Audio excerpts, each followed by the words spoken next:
Lesson 9 on trigonometric identities. In this lesson, we need to prove trigonometric identities. Please subscribe, like, share, and comment. In the first part of this example, we shall prove this trigonometric identity. Now, let's consider the left-hand side of that identity. That can be written as cos 2 alpha plus alpha. We just split that 3 alpha. All right. And from this point, we need to use the compound angle formula for cos. And it states that cos A plus B is identical to cos A cos B minus sine A sine B. So we shall use the compound angle formula for cos on the left-hand side. Now we shall get cos 2 alpha minus sine 2 alpha sine alpha. All right. Now at this stage, we need to use the double angle formula for cos and the double angle formula for sine. Now for cos, we have cos 2 alpha is identical to 2 cos squared alpha minus 1. And sine 2 alpha is identical to 2 sine alpha cos alpha. So these are the double angle formulae that we shall use. Now, the left-hand side of that identity now becomes cos 2 alpha is the same thing as that. So we have 2 cos squared alpha minus 1 multiplied by cos alpha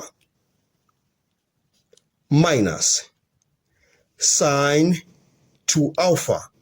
Sine 2 alpha is that 2 sine alpha cos alpha multiplied by sine alpha multiplied by sine alpha. All right. Now let's expand. The left-hand side now becomes, you multiply this and that, you get 2 cos to the power of 3 alpha minus cos alpha. All right. Then we proceed on to this. We shall have minus 2 cos alpha sine squared alpha. All right. Now we need to use the square identity. And the square identity, we shall use it on this part. It states that sine squared alpha is identical to 1 minus cos squared alpha. So we shall substitute this at the place of sine squared alpha. Now the left-hand side of that identity now becomes 2 cos to the power of 3 alpha minus cos alpha minus 2 cos alpha, and that 1 minus cos squared alpha. All right. We still need to expand that. So we have 2 cos to the power of 3 alpha minus cos alpha. You multiply this throughout, minus 2 cos alpha plus 2 cos to the power of 3 alpha. All right. Now we need to group the like terms. we group this and that, we get 4 cos to the power of 3 alpha. We add this and that, we have minus 3 cos alpha. Then we say the left hand side is identical to the right hand side. Now let's look at part B of this example. In part B, we shall prove this identity.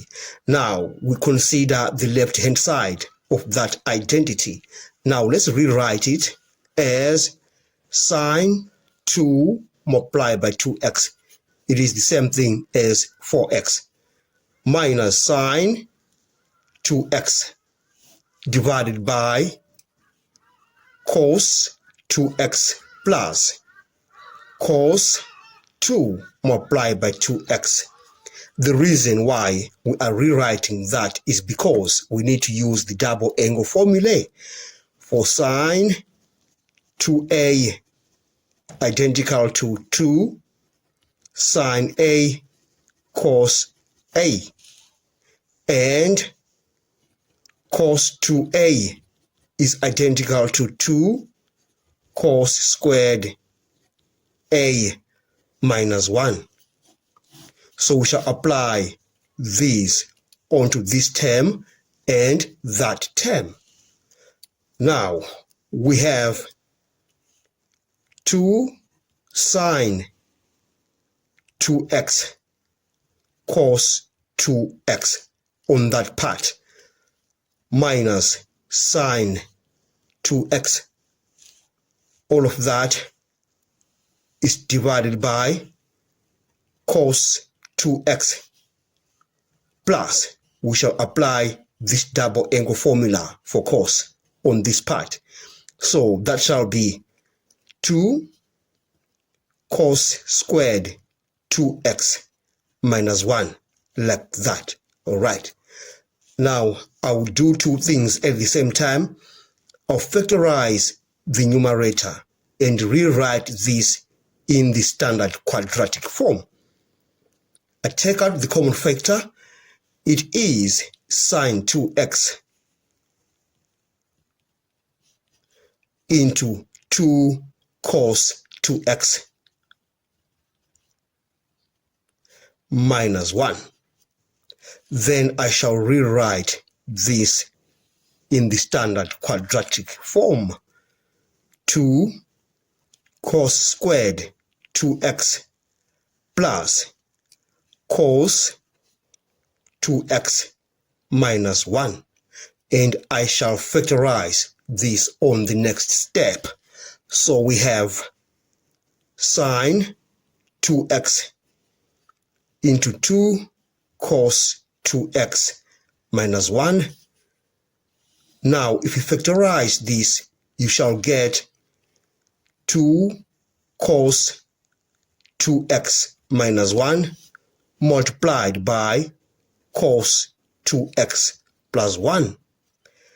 Now, these two shall cancel each other, and you remain with sine 2x divided by that, which is cos 2x plus 1. All right. Again, I shall use the double angle formula on these two. All right. So this shall become sine 2x divided by, use the double angle formula for cos. You get 2 cos squared x minus 1 for that part. Then you have this plus 1. Then we have sine 2x. This minus 1 and plus 1 they cancel off. Then you remain with 2 cos squared x. Now let's use the double angle formula for sine, it is right here. Sine 2a is equal to 2 sine a cos a. So we shall have 2 sine x cos x on that. So we have 2 sine x cos x divided by 2 cos squared x. All right. Now, the 2 and the 2, they cancel, and this cancels with that. And we shall remain with sine x over cos x. And then this is equal to tan x. Therefore, we say the right-hand side is identical to the left-hand side. And we have come to the end of this lesson. Thanks for watching. Please subscribe, like, share, and comment. Enjoy your day.